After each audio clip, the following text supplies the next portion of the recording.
إن الحمد لله نحمده ونستعينه ونستغفره ونعوذ بالله من شرور أنفسنا ومن سيئات أعمالنا من يهده الله فلا مضل له ومن يضلل فلا هادي له وأشهد أن لا إله إلا الله وحده لا شريك له وأشهد أن محمدًا عبده ورسوله أما بعد يا أيها الذين آمنوا اتقوا الله حق تقاته ولا تموتن إلا وأنتم مسلمون يا أيها الناس اتقوا ربكم الذي خلقكم من نفس واحدة وخلق منها زوجها وبث منهما رجالا كثيرا ونساء واتقوا الله الذي تساءلون به والأرحام إن الله كان عليكم رقيبا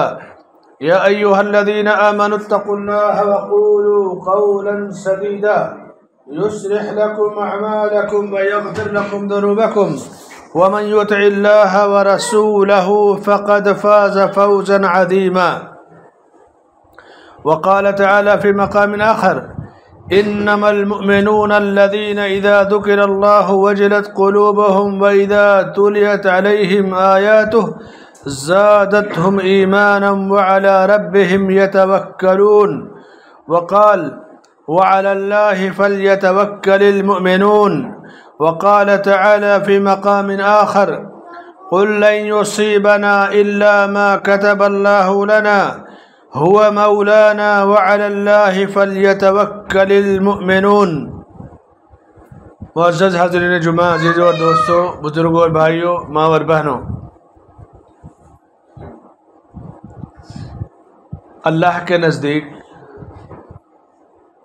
ایمان سب سے بلند چیز ہے۔ مومن اس کائنات میں سب سے بلند ہے اور وہ اللہ سے سب سے زیادہ قریب ہے۔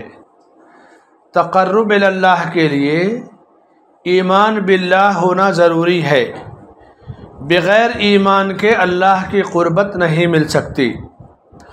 ایمان کے 6 ارکان ہیں: اللہ پر ایمان، اللہ کے رسولوں پر ایمان، اللہ کی کتابوں پر ایمان، اللہ کے فرشتوں پر ایمان، تقدیر کے برے اور بھلے ہونے پر ایمان، اور 6واں رکن ہے مرنے کے بعد اٹھائے جانے پر ایمان۔ ایمان کے 6 ارکان ہیں جن پر ایمان لانا ضروری ہے۔ ان میں سے کسی ایک کا بھی بندہ انکار کرے گا تو وہ مومن نہیں رہ جاتا، وہ کافر ہو جاتا ہے۔ مثلا اللہ کو مانے، نبی کو مانے، فرشتوں کو مانے اور کہے کہ میں مرنے کے بعد کی زندگی کو نہیں مانتا، تو ایسا نہیں ہے کہ وہ صرف گنہگار ہے، وہ کھلا ہوا کافر ہے۔ دلیل: زعم الذین کفروا ان لن یبعثوا قل بلی وربی لتبعثن ثم لتنبؤن بما عملتم۔ کفار یہی عقیدہ رکھتے تھے کہ جو کچھ ہے دنیا کی زندگی ہے، مرنے کے بعد نہیں اٹھائے جائیں گے۔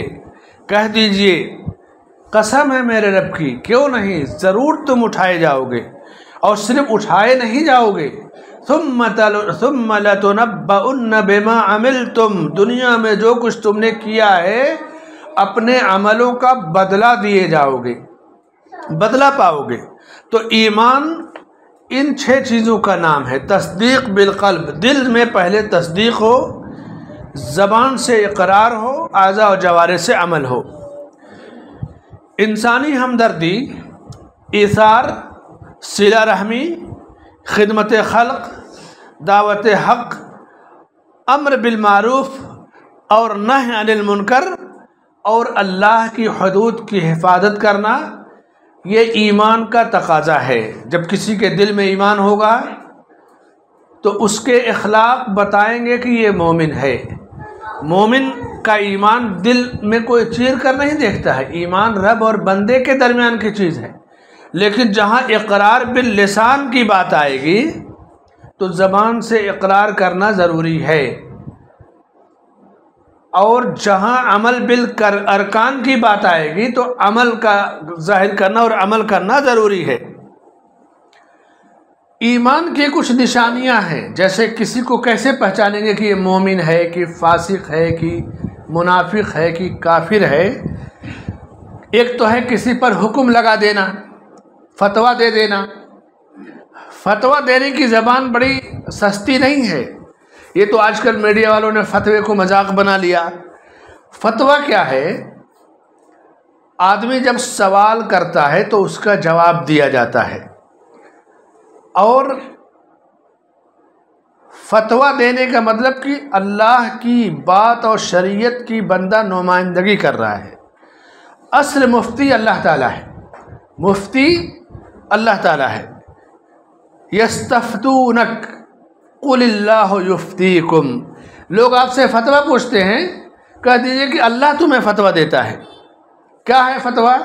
وراثت کی پوری آیتیں، جائیداد کی تقسیم کی آیتیں، جہاں جہاں ضرورت ہے، سورہ نساء میں، سورہ آل عمران میں، قرآن کی مختلف جگہوں پہ اللہ کا فتویٰ موجود ہے۔ قل اللہ یفتیکم۔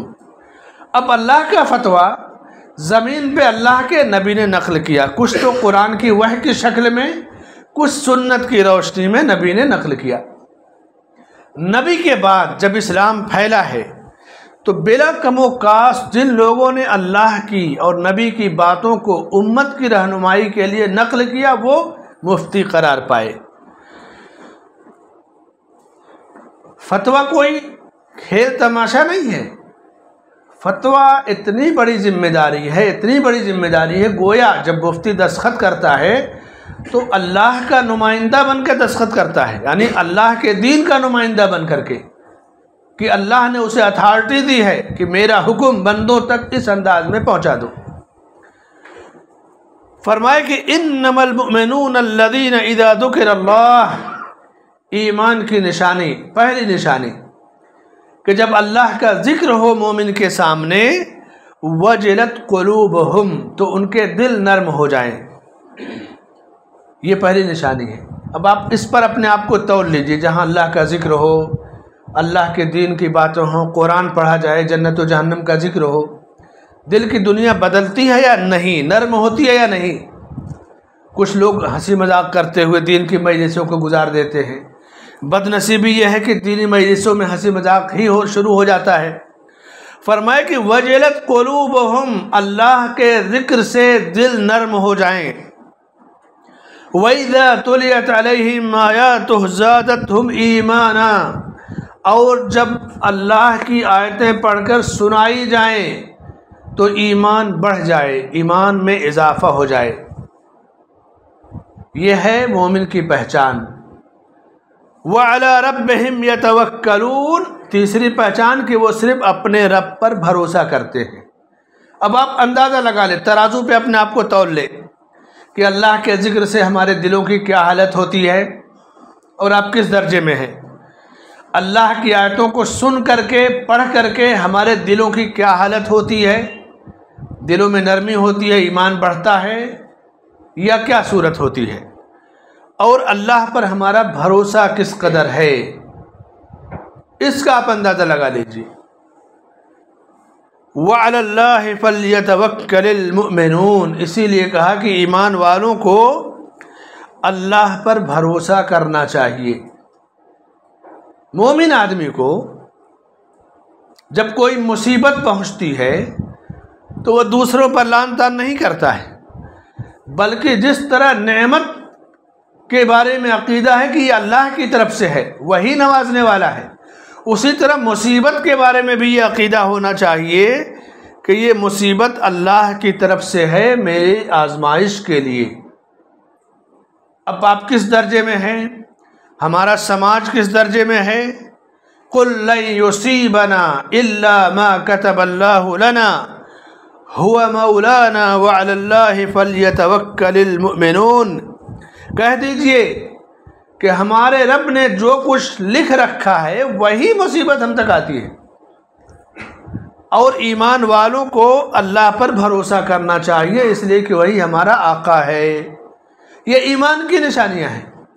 مصیبتیں جب بندہ دیکھتا ہے تو اللہ سے عافیت طلب کرتا ہے، نعمتیں دیکھتا ہے تو اللہ کا شکریہ ادا کرتا ہے۔ اسی لیے اللہ نے قرآن کے اندر ایک مکمل سورہ مقرر کیا 8ویں پارے میں سورہ المؤمنون.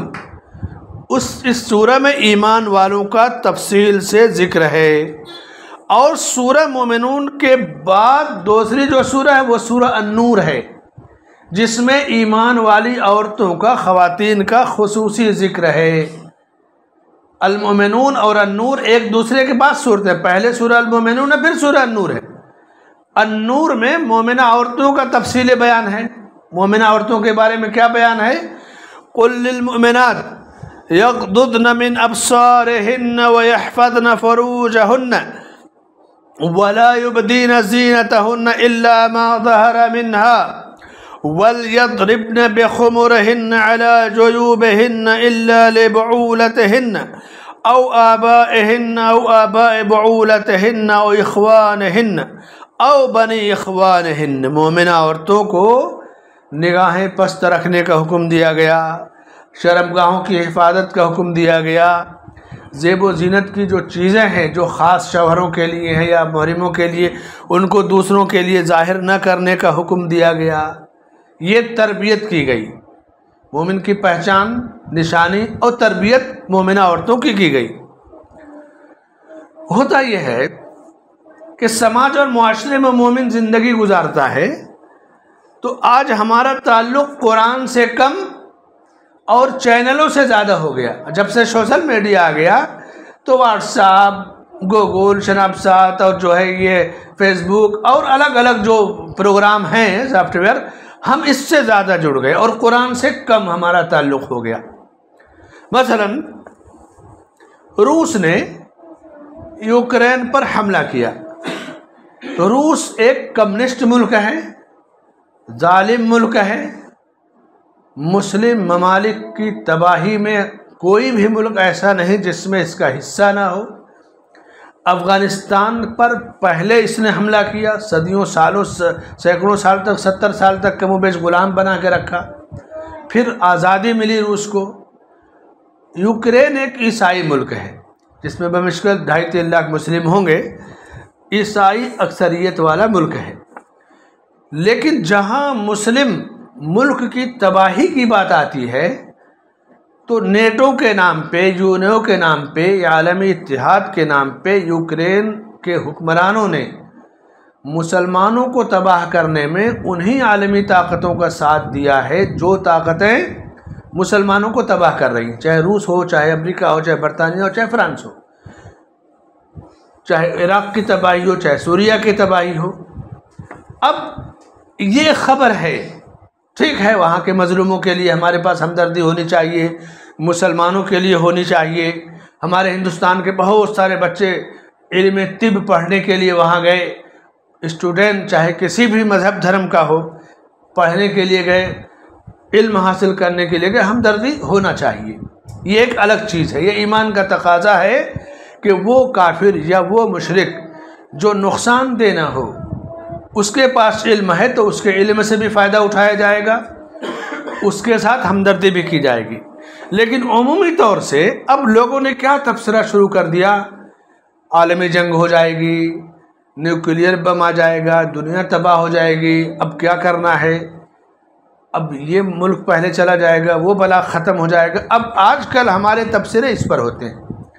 ہمیں اپنے ایمان کی فکر نہیں ہے، اپنے عمل کی فکر نہیں ہے، آخرت کی فکر نہیں ہے. یہ چینل والے اب ان کا تو یہی کام ہی ہے. جس طرح ایک دکان والے کا کام ہے اپنے سودے کو بیچنا، ایک آفس والے کا کام ہے اپنے پروجیکٹ کو لانچ کرنا، بیچنا، چینل بھی ایک طرح کی دکان ہے، ایک طرح کا کاروبار ہے. تو کس طرح سے اس کی مارکیٹنگ اچھی ہو، وہ تو اس طرح کی نیوز خبریں لے کر کے آئیں گے. ہماری ذمہ داری ہے کہ یہاں ایمان کیا کہتا ہے، اسلام کی کیا تربیت ہے. پہلی چیز، پہلا معاملہ ہونا چاہیے کہ ہمیں ہر حال میں اللہ سے عافیت طلب کرنی چاہیے. دعائے قنوت پڑھتے ہیں، اللہم اہدنی فی من ہدیت، اے اللہ تو مجھے ہدایت دے اور ان میں سے بنا جنہیں تو نے ہدایت دی. وعافنی فی من عافیت، اور مجھے عافیت عطا فرما، امن و عافیت عطا فرما، اور ان لوگوں میں سے بنا جنہیں تو نے عافیت عطا فرمائی ہے. اللہ سے ہم عافیت طلب کریں، یہ سب سے بڑی ذمہ داری ہماری ہے۔ اس کے بعد اپنے ایمان کی سلامتی کے لیے اللہ سے ہمیشہ دعا کریں۔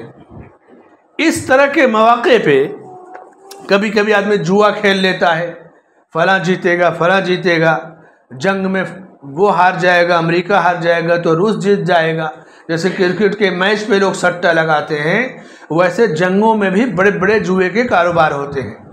اور عام آدمی جو کہ قرآن سے تعلق کمزور ہو گیا، دین کی بنیادی تعلیمات سے کمزور ہو گیا، تو اسی میں مستقل داخل ہو جاتا ہے، دین سے بھی گیا اور اس سے ادھر سے کچھ ملا نہیں ملا، وہ ویسے ہی تباہ ہو گیا۔ تو فرمایا کہ قُل لَن يُصِيبَنَا إِلَّا مَا كَتَبَ اللَّهُ لَنَا، جو کچھ واقع ہوتا ہے، ہم پر جو کچھ پیش آئے گا، چاہے مصیبت چاہے آفت، یہ اللہ کی طرف سے مکتوب ہے۔ دنیا میں کوئی پریشان حال ہے تو پریشان حال ایمان والوں کے لیے دعائے خیر کرنی چاہیے۔ کفر کی طاقتیں یہ بہت لمبے عرصے کے بعد ایسا ہوا، ورنہ 100-150 سالوں سے تو ایسا نقشہ دنیا کا کہ ہمیشہ دنیا کی طاقتیں ان کا اتحاد مسلمانوں کے خلاف رہا ہے۔ جب روس تباہ ہو گیا تو عیسائیوں کے بڑے پوپ نے جب اپنا اجتماع کیا 1990-92 میں، جب بھی روس کے بعد، تو اس وقت باقاعدہ اپنے اجتماع میں، اپنے پرسنل میٹنگ میں ایک تجویز رکھی۔ اس واقعے کو شیخ محمد بن صالح العثیمین رحمۃ اللہ علیہ اپنے درس کی ایک مجلس میں 40 نووی کی شرح کر رہے تھے، تو پہلی حدیث کی شرح کرتے وقت کیسٹ میں بھی یہ چیز موجود ہوگی، اصل کیسٹ میں یہ واقعہ بیان کر رہے تھے کہ اس نے کہا کہ دیکھو عیسائیوں کے پوپ نے کہ ہمارے پاس دنیا میں 2 بڑے دشمن تھے، ایک تو کمیونزم تھا، ہم نے اسے ختم کر دیا روس کے نظام کو، اب ہماری پوری طاقت ایک دشمن اور ہے جس کو مٹانے کے لیے صرف ہونی چاہیے۔ وہ دشمن کون ہے؟ وہ دشمن اسلام ہے۔ اس لیے 90 کے بعد سے آج تک دیکھیے جہاں بھی حملے ہوئے، جنگیں ہوئیں، چاہے جس بھی لحاظ سے، فلسطین کا مسئلہ وقفے سے آتا ہے، سوریہ کا ہے، عراق کا ہے، افغانستان کا ہے، کویت کا ہے، یا جو بھی مسائل آتے ہیں، خون خرابہ مسلم ملکوں کا ہوا ہے، جانیں مسلمانوں کی گئی ہیں، مال ان کا تباہ ہوا ہے، اور ان کی جو میڈیا میں شبیہ تھی پوری دنیا میں کہ مسلمان ہی اصل آتنکواد ہیں، اصل دہشت گرد ہیں۔ اب وہ لوگ جو مسلمانوں کو کل تک آتنکواد اور دہشت گرد کہتے تھے، کیا کوئی کہتا ہے کہ روس دہشت گرد ہے؟ کسی میں ہمت ہے؟ آخر یہ دہشت گردی نہیں ہے، لیکن اصل دشمن چونکہ ان کی نگاہ میں اسلام ہے، تو یہ اللہ کی طرف سے ہے کہ دشمن ہی دشمن پر حملہ آور ہے۔ وہ لوگ جو اسلام کے خلاف متحد تھے، اللہ نے ان کو آپس میں جو ہے پارا پارا کیا، اللہ نے ان کی ساری تدبیروں کو انہی میں لوٹا دیا۔ تو اس طرح کے مواقع پہ ہمیں اپنے کسی کے ساتھ ہمیں ہمدردی کی ضرورت نہیں ہے، مظلوم کے ساتھ ہمدردی ہوگی، غریب مسکین کے ساتھ ہوگی، نہتھے بے قصوروں کے ساتھ ہوگی، عمومی ہمدردی۔ دنیا میں کہیں بھی کوئی بھی مسکین ہو، غریب ہو، مظلوم ہو، ستایا ہوا ہو، اسٹوڈنٹ ہو، ان کے ساتھ ہمدردی ہوگی، لیکن ظالم طاقتیں جو زمین کے امن کو تہوبالا کر رہی ہیں، امن کو تباہ کر رہی ہیں، ان کے ساتھ ہمدردی نہیں ہوگی۔ بلکہ اگر آدمی صحیح صورتحال کو دیکھے تو بعض جگہوں پہ اللہ کا شکر ادا کرے کہ وہ طاقتیں جو اسلام یا مسلم ملکوں کو زمین سے مٹا رہی ہیں، کل تک ابھی 40 سال زیادہ سے زیادہ 30-35 سال جو بھی ہوا ہو، یہ بیان کہ اب ہمیں اپنے بڑے دشمن مسلمان اسلام کو ختم کرنا ہے۔ آج یہ پہلا عیسائی ملک ہے جس پہ ایک ملحد اور کمیونزم ملک کا حملہ ہے اور اسے مٹانے کے لیے درپے ہے۔ اس سے ہمیں بہت زیادہ خوش بھی نہیں ہونا چاہیے، کیونکہ آس پاس میں مسلم ریاستیں بھی ہیں، ہو سکتا ہے کہ آگ وہاں تک بھی پہنچ جائے، تو ہمیں اپنی زبانوں کو قابو میں رکھنا چاہیے اور اللہ سے عافیت طلب کرنی چاہیے کہ اللہ زمین میں امن و امان قائم رکھ۔ جو لوگ اسلام یا مسلمانوں کو تباہ کرنا چاہتے ہیں تو خود ان کی ہلاکت کا انتظام کر دے، لیکن زمین میں جب آگ لگتی ہے، فساد پھیلتا ہے، تو وہ آگ دور تک جاتی ہے۔ تو اب پھر دنیا کی آبادی، پوری دنیا ایک گلوبل ولیج بن چکی ہے۔ اس طرح کی ہے کہ یہ ناممکن ہے کہ کسی شہر یا ملک میں صرف ایک ہی مذہب کے ماننے والے ہوں، ساری دنیا مکس آبادی والی ہو گئی ہے۔ تو خوشی بھی نہیں منانا ہے، لیکن بہرحال عافیت طلب کرنا ہے، فضول تبصرے سے اپنی زبانوں کی حفاظت کرنا ہے۔ یہ اوکرانیہ وہی ہے جب عراق پر اتحادی فوجوں نے حملہ کیا تھا تو سب سے پہلے جس ملک کا ٹینک عراق کے صدر کے محل کے باہر پہنچا تھا اس کو اڑانے کے لیے بم سے، یہ اوکرانیہ کا جو عیسائی حکمراں تھا اس نے بھیجا تھا۔ عربی میں آج بھی بعض اخباروں نے اس وقت کی تصویریں بھیجی ہیں سوشل میڈیا پہ۔ یعنی مسلمانوں کی تباہی کے لیے اس نے کوئی قدم پیچھے نہیں رکھا ہے۔ آج جب اس پر آفت پڑی، اسی کے بھائی نے تباہ کیا ہے، تو دنیا کی طرف نگاہیں دیکھ رہا ہے امن و امان کی۔ یہ واقعہ اس بات کی دلیل ہے کہ آدمی کبھی طاقت پہ غرور نہ کرے، کبھی ظالم کا ساتھ نہ دے، کبھی بھی نہ طاقت پہ غرور کرنا، نہ ظالم کا ساتھ دینا ہے، اور نہ کبھی مظلوم کو تباہ کرنے میں کسی کا حصہ بنے۔ وَتِلْكَ الْأَيَّامُ نُدَاوِلُهَا بَيْنَ النَّاسِ، دنوں کو اللہ تعالیٰ الٹتا اور پلٹتا ہے۔ ایمان کی ایک خوبی اور نشانی یہ ہے، اسلام کا ایک خاص احسان اس زمین والوں پر ہے کہ اسلام کے آنے سے پہلے عرب کے لوگ آپس میں لڑتے تھے، 10 سال لڑائی ہوتی تھی، خون خرابہ ہوتا تھا۔ اوس اور خزرج کی لڑائی، بنو قریظہ کی لڑائی، یہ لڑائیاں آپس میں ہوتی تھیں۔ اسلام کی برکت سے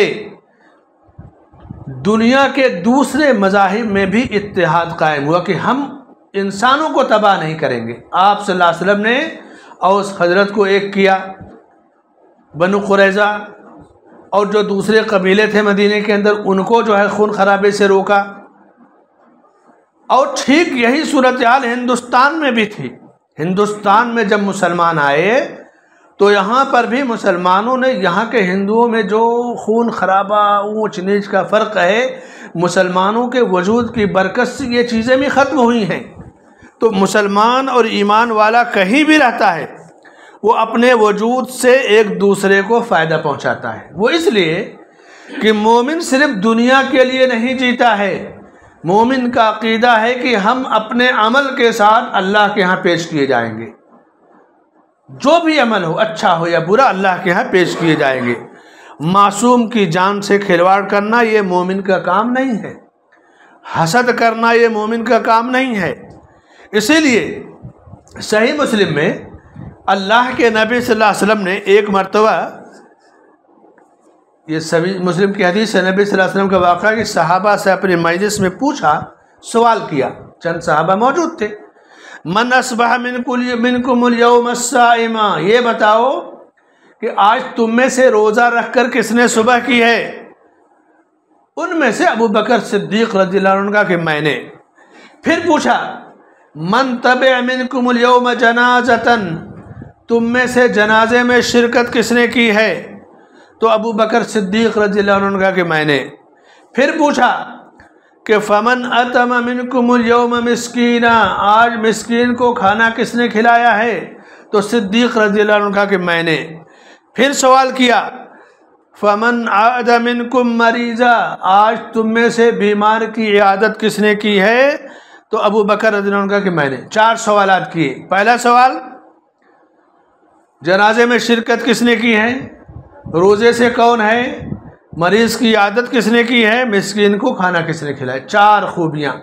اب آپ اندازہ لگا لیجیے ان چاروں میں سے ہم چاروں میں سے کون سا کام روز کرتے ہیں، یا کیا سارے کام روز کرتے ہیں؟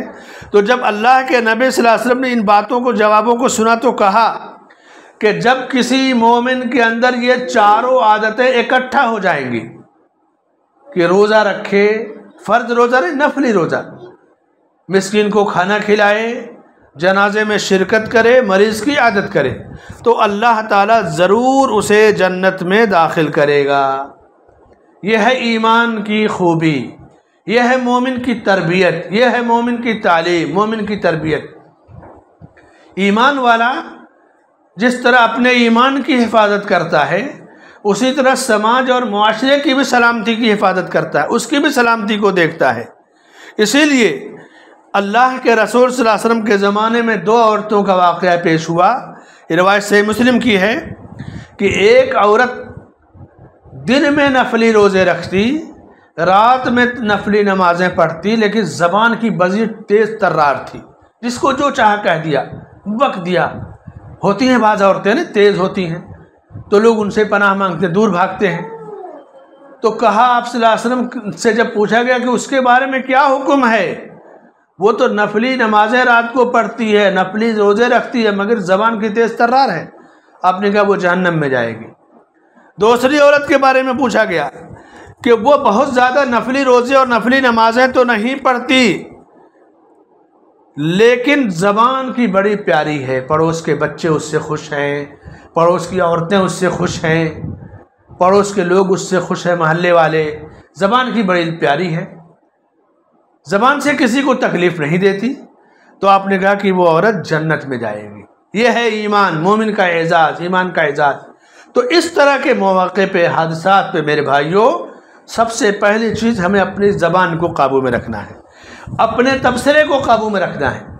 جو ہے وہ اللہ کی طرف سے ہے، ہمیں اللہ سے امن و عافیت طلب کرنا چاہیے، اور اللہ سے یہی دعا کرنا چاہیے کہ اسلام مسلمانوں کی حفاظت فرما، اور جو طاقتیں اسلام یا مسلمانوں کو ختم کر رہی ہیں اللہ تو ان کے بارے میں اپنا فیصلہ صادر فرما۔